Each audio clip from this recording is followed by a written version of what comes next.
Right, ఇక కడప జిల్లాలో చూసుకున్నట్లయితే గతంలో కూడా ఈ స్టీల్ ప్లాంట్లకు శంకుస్థాపనలు జరిగాయి.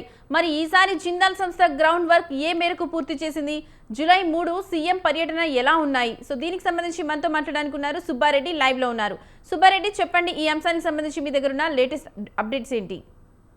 Good morning Lakshmi. ఏదైతే కడప జిల్లా ప్రజల యొక్క చిరకాల వాంఛ ఏదైతే ఉందో ఆ చిరకాల వాంఛ జూలై 3వ తేదీ నెరవేరేటటువంటి పరిస్థితి ఉంది.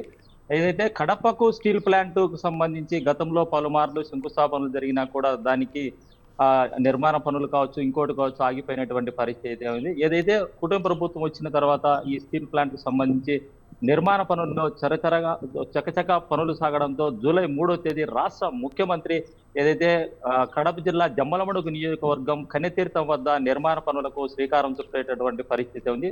జేఎస్డబ్ల్యూ సంస్థకు సంబంధించినటువంటి జిందాల్ సంస్థకు ఏదైతే 16,350 కోట్ల వ్యయంతో ఈ 3 మెట్రిక్ టన్నుల యొక్క 3 మిలియన్ టన్నుల యొక్క సామర్థ్యంతో ఏదైతే ఈ జిందాల్ సంస్థకు సంబంధించినటువంటి ఈ స్టీల్ ప్లాంట్ నిర్మాణానికి శ్రీకారం చుట్టేటటువంటి పరిస్థితి. ఈ 3 మిలియన్ టన్నులకు సంబంధించి ఇప్పటికే అందుకు సంబంధించి జిందాల్ సంస్థ దానికి సంబంధించిన ప్రణాళికలు కూడా సిద్ధం చేసినటువంటి పరిస్థితి. రాష్ట్ర ప్రభుత్వము ఈ స్టీల్ ప్లాంట్ కు సంబంధించిన భూ బదలాయింపులు కావచ్చు, వాటర్ కు సంబంధించినటువంటి పనులు కావచ్చు, పూర్తిగా అన్ని పనులకు పూర్తిగా సిద్ధం చేసి జిందాల్ సంస్థకు అప్పజెప్పినటువంటి పరిస్థితి ఉంది. ఈ 16,350 కోట్ల వ్యయంతో చేసేటువంటి 16,350 కోట్ల వ్యయంతో ఏదైతే స్టీల్ ప్లాంట్ సామర్థ్యానికి సంబంధించి ఇప్పటికే 2 విడతల్లో, అంటే మొదటి విడత సంబంధించి దాదాపు 4,500 కోట్లతో మొదటి విడత ప్రారంభము చేసిన తర్వాత, అది పూర్తయిన తర్వాత ఏదైతే మొదటి విడత ప్రారంభమయ్యేటటువంటికి దేనికైతే రేపు శ్రీకారం చుట్టనున్నారో దాంట్లో 2 విడతలకు సంబంధించి మొదటి విడత 4,500 కోట్లతో ఈ ఏదైతే ఈ స్టీల్ ప్లాంట్ నిర్మాణం చేసేటటువంటి పరిస్థితి ఉంది. అయితే ఈ ఏదైతే మొదటి విడతలో చేసేటటువంటి 4,500 కోట్లతో ప్రారంభించేటటువంటి దీన్ని 2028 అంటే 2028 డిసెంబర్ నాటికి పూర్తి చేసి అందుకు సంబంధించి దాంట్లో ఉత్పత్తిని తీసేటటువంటి విధంగా ప్రణాళికలు కూడా సిద్ధం చేయడం జరిగింది. అయితే 2వ విడతకు సంబంధించి దాదాపు 11,850 కోట్ల వ్యయంతో చేసేటటువంటి 2వ విడతకు సంబంధించినటువంటి ప్లాంట్ నిర్మాణానికి కూడా రెండిటికి సంబంధించి రేపు శ్రీకారం చుట్టేటటువంటి పరిస్థితి ఉంది. ఏదైతే అందుకు సంబంధించి ఇప్పటికే దాదాపు అధికారులు కూడా ఏర్పాట్లు కూడా పూర్తి చేస్తున్నారు.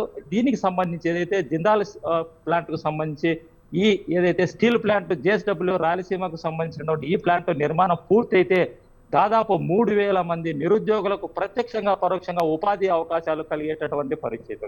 అంటే గతంలో కూడా అప్పటి ముఖ్యమంత్రిగా ఉండేటప్పుడు ఎప్పుడు 2018లో కూడా నారా చంద్రబాబు నాయుడు ముఖ్యమంత్రిగా ఉండేటటువంటి సమయంలో మైలవరం మండలంలో కూడా ఇదే స్టీల్ ప్లాంట్ కు శ్రీకారం చుట్టే పునాది కూడా వేయడం జరిగింది. అయితే తర్వాత వచ్చినటువంటి ప్రభుత్వం ఏదైతే ఉందో 2019లో వచ్చినట్టు తర్వాత వైసీపీకి సంబంధించినటువంటి ప్రభుత్వము, వైసీపీకి సంబంధించినటువంటి అప్పటి ముఖ్యమంత్రి జగన్మోహన్ రెడ్డి ఈ జమ్మలమడుగు నియోజకవర్గంలో ఉండేటటువంటి అదే కన్నెలూరు వద్ద కూడా ఇదే స్టీల్ ప్లాంట్ కు పునాది వేయడం జరిగింది. అయితే అప్పుడు వేసినటువంటి ఏదైతే ఆ పునాదికి సంబంధించిన ప్రహరీ కావచ్చు, ఇంకోటి కావచ్చు, చిన్న పని కూడా ఇటుక కూడా పెట్టినటువంటి పరిస్థితి లేదు. అయితే 3 సార్లు టెంకాయ కొట్టినా కూడా నిర్మాణ పనులకు మాత్రము శ్రీకారం చుట్టినటువంటి పరిస్థితి లేదు.